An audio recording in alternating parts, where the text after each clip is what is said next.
मनवंतरों का वर्णन। अष्टम स्कंद में मनवंतर लीला का वर्णन करते हैं। सुखदेव जी वर्णन करते हैं, हे राजन, प्रत्येक मनवंतर में प्रभु का जन्म होता है।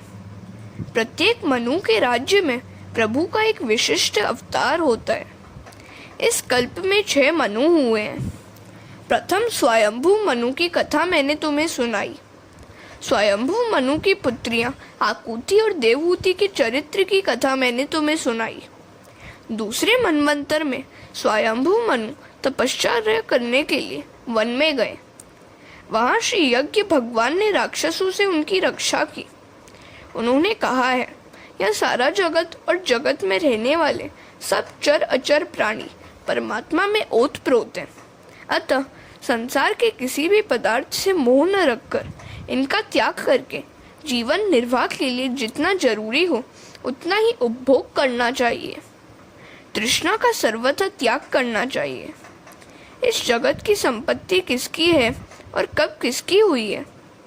अतः हे मनुष्य, त्याग करके तुम इसका उपभोग करो, अर्थात सर्वस्व ईश्वर को अर्पण करो और अनासक्त रहकर तुम उपभोग करो।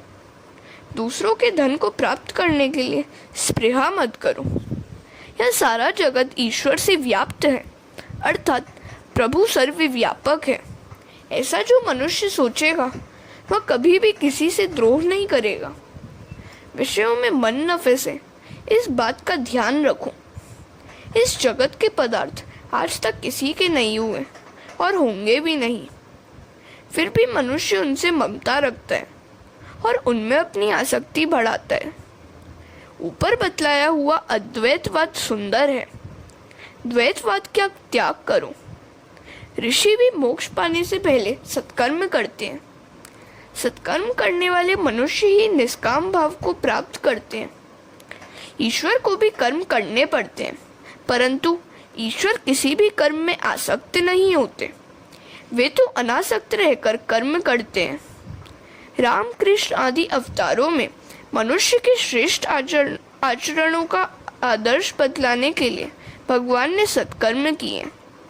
कर्म किए बिना नहीं चलेगा, अतः अनासक्त रहकर ही कर्म करो। तीसरे मनु हुए हैं उत्तम। प्रभु ने सत्यसेन के रूप में अवतार धारण किया था। चौथे मनवंतर में प्रभु का हरि के रूप में जन्म हुआ था और उन्होंने गजेंद्र की मकर ग्रह से रक्षा की थी।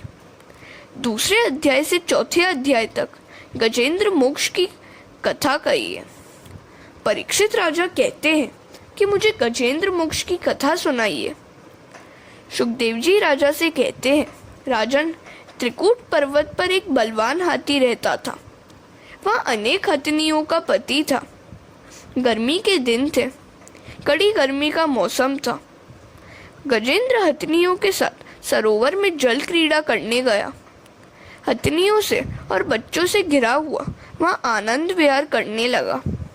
गजेंद्र जल क्रीड़ा में तन्मय है, यह जानकर एक मगर ने उसका पाँव पकड़ लिया। उसके पंजे में से छूटने के लिए हाथी ने बहुत प्रयत्न किए। हाथी स्थलचर और मगर जलचर है, अतः हाथी जल में दुर्बल बन गया। मगर हाथी को छोड़ता ही नहीं। गजेंद्र मोक्ष की यह कथा प्रत्येक घर में होती है। संसार ही सरोवर है, जीव ही गजेंद्र है और काल ही मगर है।